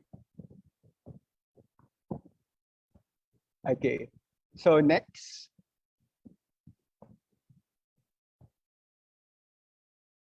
Okay, so why do we need to have a just energy transition? I will not dwell on this topic because we already talked about this earlier, but simply because of the climate crisis that truly affected the people's lives and livelihoods, especially the highly vulnerable. And of course, we also observe the global energy transition, and there are existing laws, structures, and policies which are viable foundation and serve as impetus towards attaining just energy transition. But despite of this, in practice, RE still falls short in terms of its contribution to the country's current energy mix. So what do we want to do? Next. We are having this kind of projects because our overall goal is to increase the public and private demand for and access to renewable energy, and of course, again, to accelerate the energy transition. And then I will give you some of the activities that you can participate so we can sustain this kind of engagement. Earlier, I heard some of you talk about research, and we also doing some research, especially on renewable energy and just energy transition. Before we simply talk about policies, we simply talk about principles of energy transition, but the question lingers. Ano yung epekto nito? What is the real impact of the energy transition to some of our marginalized sectors, such as for those in communities na off-grid, doon sa ating mga low and middle income population who spent most of their income to electricity. And we are talking about, again, energy transition. Anong mangyayari doon sa communities and workers in fossil fuel industry after we transition to this? So that's why we want to study this. So we put justice to the energy transition. Thank you. Next.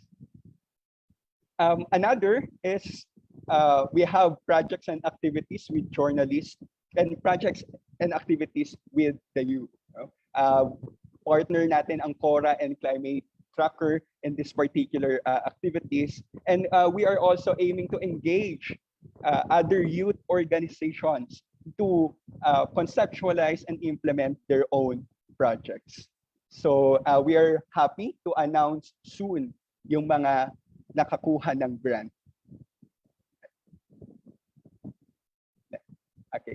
Aside from that, we also want to engage LGUs and electric cooperatives to have a capacity development session with them to have a capacity building and development in venturing to RE and accelerate the energy transition in their respective localities. And at the same time, we do not want to stay doon sa mere conversation. We do not simply want to stay in this kind of discussion, but we also want to establish a solar energy site in one of the off-grid climate vulnerable community in Eastern Samar. Next. Aside from this, no, kung naghahanap kayo ng parting ways na code, no, baka you can use this, no. But before nyo i-break, no, baka try nating isali muna sa ating movement. No? So we want you to join our social media campaign, no, such as this, no? And we want to engage you. Sana i-share din natin to have a ripple effect doon sa pag-reach natin ng ating campaign. Because, of course, it is not only our battle. It's not only our own contradictions. It is the whole community that must be mobilized to truly await the effects of the climate crisis. Next.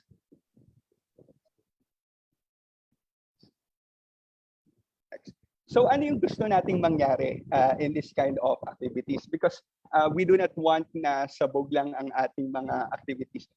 Gusto nating ma-enrich again yung mga literature in capturing the perspectives and young experiences of the people that will be truly affected by the transition. But again, putting justice to the energy transition. We want to provide a sound policy framework that can be used by all sectors in lobbying to accelerate JET. And third, we want to challenge policies, programs that impede the transition and facilitate the creation of policies that will speed it up. And last, to implement tangible projects such as establishing solar energy sites, to increase people's access and control over their lives, over their economic well-being and livelihoods. Next. Okay. I think that's the end of my PowerPoint, and we are truly hoping to engage you more in our future events to be part of our Youth Just Energy Transition Champions. Before I end, let me share some personal reflections. As far as I remember, nag-aaral pa ako around 2015 to 2016. Meron po bang mga Thundercats na kasama or all youth naman tayo dito? Kasi I noticed na most of the Thundercats ay sinisisi ang youth and millennials sa kahit anong problema ng lipunan. No? And in this kind of discussion, we are proving the otherwise. Actually, sila na rin ang nag-contradict sa sarili nila kasi when they are joining political protests, nakikita nila na most of the people there are from ay millennials, ay youth. No? We are actually proving that the otherwise. But let me offer an alternative view, because this is not a battle among generations. It is a battle and a contradiction between us to other human beings and a contradiction between human beings and the environment. And as we go along with our movement, we have to engage not only our co-youth, but we must also influence the older generation to join our cause. Because climate crisis is a collective problem that must be collectively solved by the whole community. And I want to end this at this point. We talked about elections earlier, right? And I totally agree that we must consider the upcoming election before, because it is a manifestation of power, and therefore we must be able to influence it to be in favor of our campaign. However, if we are talking about political and social engagement, election must not be the be-all and end-all of our movement. We must be active prior to the election. We must show up and cast our vote during the election day and constantly seek for accountability from the people in power after the election. And when they do not heed to our call, and we have to intensify our campaign, change them if needed, or better yet, let's occupy the locus of power. Tayo ang tumakbo at kumuha ng locus of power to truly speed up this energy transition and to fight for climate justice. Again, Happy to see you all. Maraming salamat po at keep safe. Wow, thank you so much, Mr. Paul Texon, Advocacy Officer on Energy Transition at Oxfam Pilipinas. What a way to end the discussion. And thank you so much for sharing that exciting lineup of activities and outputs for these projects. Alam nyo na guys, paano kaya pwedeng sumali sa missions, sa initiatives, sa projects, and we can do this together because together anything is possible. And now we've come to the end of our Youth Restart Now Forum. And surely we've learned a lot, and not just learned, but have been inspired into so much action. And we thank once again all of our wonderful speakers today, and I think youth speakers are heroes. And now to give us a short closing message, may we have on camera the country director of TARA European Climate Foundation, Ms. Carla Pulido Constantino. Hi everyone. I hope you can hear me. Una, maraming salamat sa imbitasyon ng Oxfam dito sa usapan na ito. I was reflecting, over the course of an hour and a half, that it's been really inspiring to listen to the new generation of climate activists. Dahil napakalaking challenge nga ng climate change, at pag makita na marami ang kasama sa solusyon at ipinaglalaban ito, nakakapagbigay ng lakas ng loob. I am from TARA Climate Foundation. We are a philanthropic initiative in Asia, and our mandate is to work with civil society movements and the academe to accelerate the energy transition, really fighting to ensure that we decouple our economies from fossil fuels, shift it to be fully powered by renewable sources of energy so that we are able to contribute to a fair and just future. Ngayon, hindi natin napag-usapan ngayon pero marami sa amin sa TARA kahapon nag-uusap kasi matagal na kami sa trabahong climate change, definitely more than a decade. And yesterday we had a call just to talk about how do we feel given the very depressing report from the IPCC. As I'm sure you've all read, the 6th assessment report on climate science, which stated for the first time that humans have caused climate change unequivocally, and that if we breach 1.5 degrees Celsius, it would have far more severe impacts. And the fact that we are flirting with tipping points, that if triggered will result in more catastrophic impacts. And so this was for us quite depressing. But the report also highlights that we do have a window to keep the world to 1.5 degrees. So despite how harrowing the scientific evidence and what that means for humanity, there is hope and space for action. Kaya talagang nung nakikinig ako sa inyong lahat, nakakapagbigay pag-asa para sa atin. At lalo na dahil malinaw yung mga hakbang na dapat gawin. I guess I just wanted to share as well. I also draw strength from the fact that based on experience, positive change can happen kasi pinag-uusapan kanina ng mga speakers natin na pwedeng mangyari, pwedeng magbago. Isa ako sa mga thunders na nakikinig. I was a youth activist in the 80s. I've seen a dictatorship fall. I've seen the US bases kicked out. I've seen how violence against women and LGBTQ rights have moved forward in 2 to 3 decades and how they've become less and less acceptable. So yes, positive change can happen. And it's a result of a lot of campaigning, a lot of advocacy, a lot of action led by the youth. So in the Philippines, make no mistake, pagdating sa usapin ng energy transition, we are in a tug of war. It's a critical period, and the work that we do in this decade will determine whether we are able or indeed finally able to end coal and ensure the entry of renewables. We've seen positive signals. The Philippine government has declared a coal moratorium. Big companies are paying attention. Yung latest lang, San Miguel Corporation has agreed to drop some of their planned coal plants.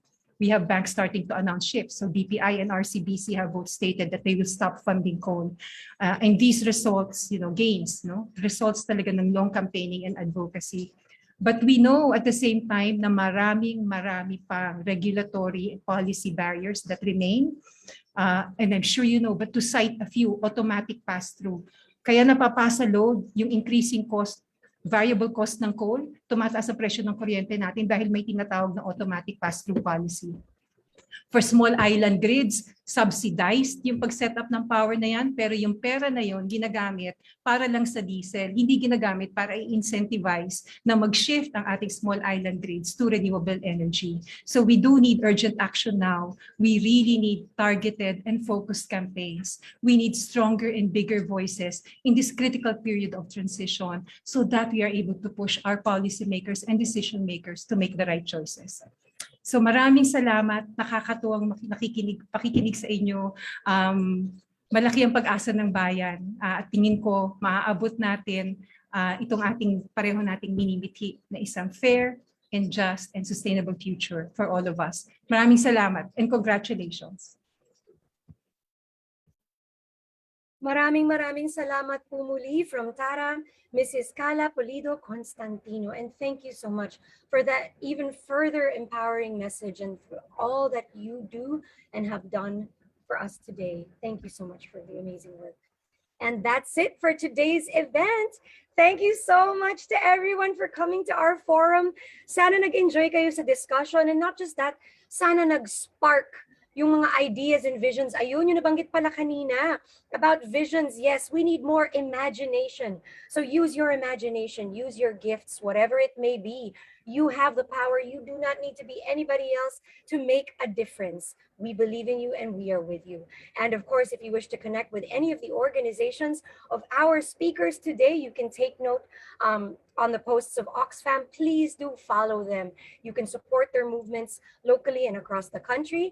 And if you are posting or tweeting about our event today, make sure to use the official hashtags, #YouthRestart and #ResilientFuturePH.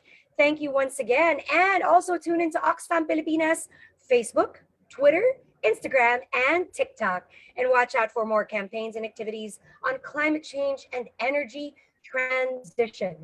Together, anything is possible. And we need a just energy transition. Kaya natin to together. Good morning, everyone. Thank you so much for joining us on International Youth Day for the Youth Restart Forum. We hope you have a wonderful week ahead.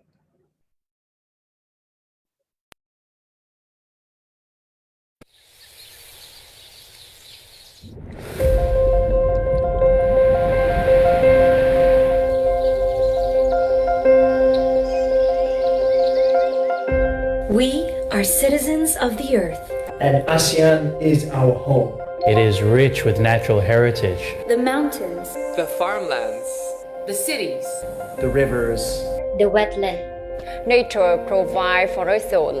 air, nourishment, Shelter and protection. Jobs and livelihood. and the medicine to prevent diseases.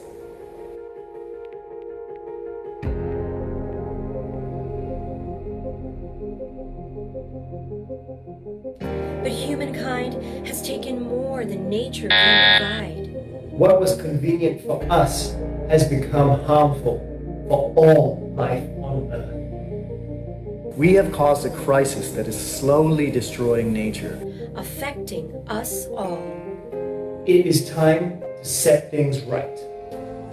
We can still mend our broken relationship with nature. And with each other.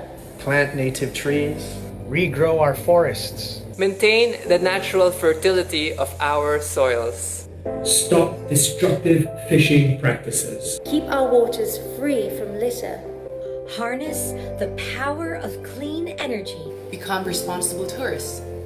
Respect local culture. design greener cities, Foster sustainable communities. Saving biodiversity means saving lives. To secure our future, we must nurture nature. For our only home. Why wait for the next crisis to happen? It's time to act now. For ASEAN. For biodiversity. For nature.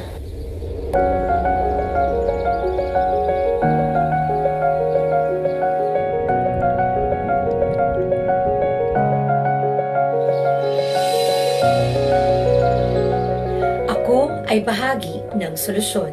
เราคือส่วนหนึ่งของการแก้ปัญหา Tôi là một phần của giải pháp. I am the part of the solution. I am part of the solution. I am part of the solution.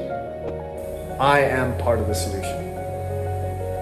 I am part of the solution. I am part of the solution. I am part of the solution. We are part of the solution. Are you?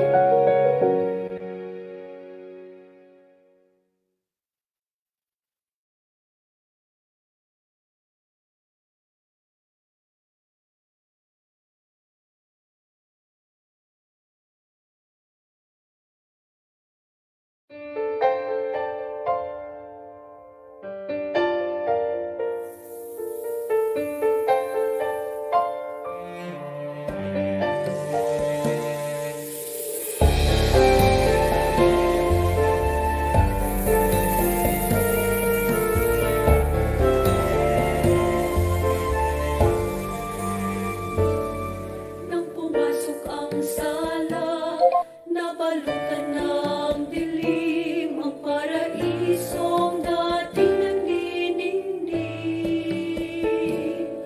Ngunit kahit si Adan na sa anino'y naghuli, kislap ng pag-ibig mo nagwagi. Sa kadiliman, ikaw ang ilaw. Sa aming landas, ikaw ang tanglaw.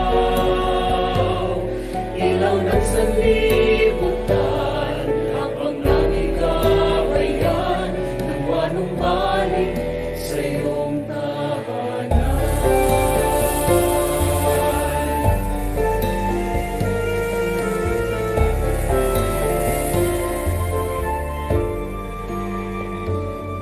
Dahil nais makamtan, lurok ng katauhan, isinantabi ang iyong gintong aral.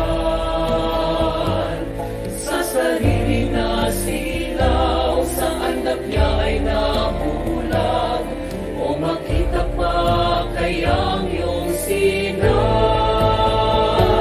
Sa kadiliman, ikaw ang ilaw.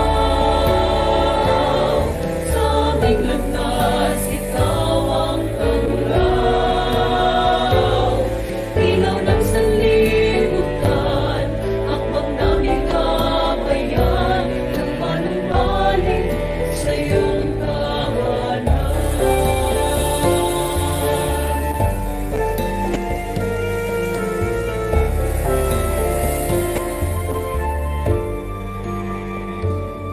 Nang ang hapway nagtilim, nabayo ay kasapus, at inako mo ang sala ng mundo.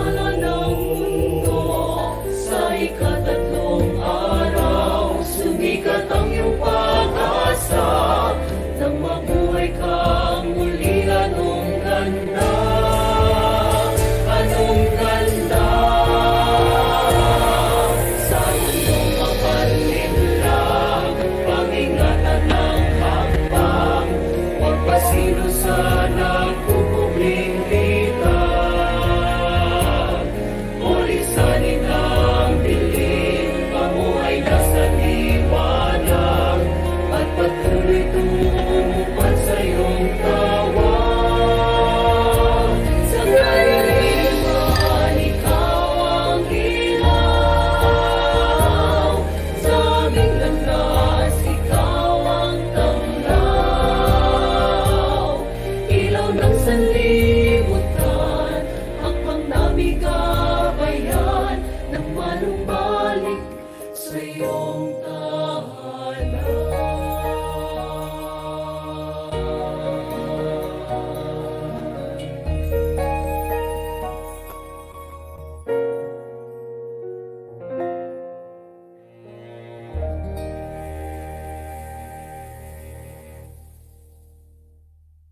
Record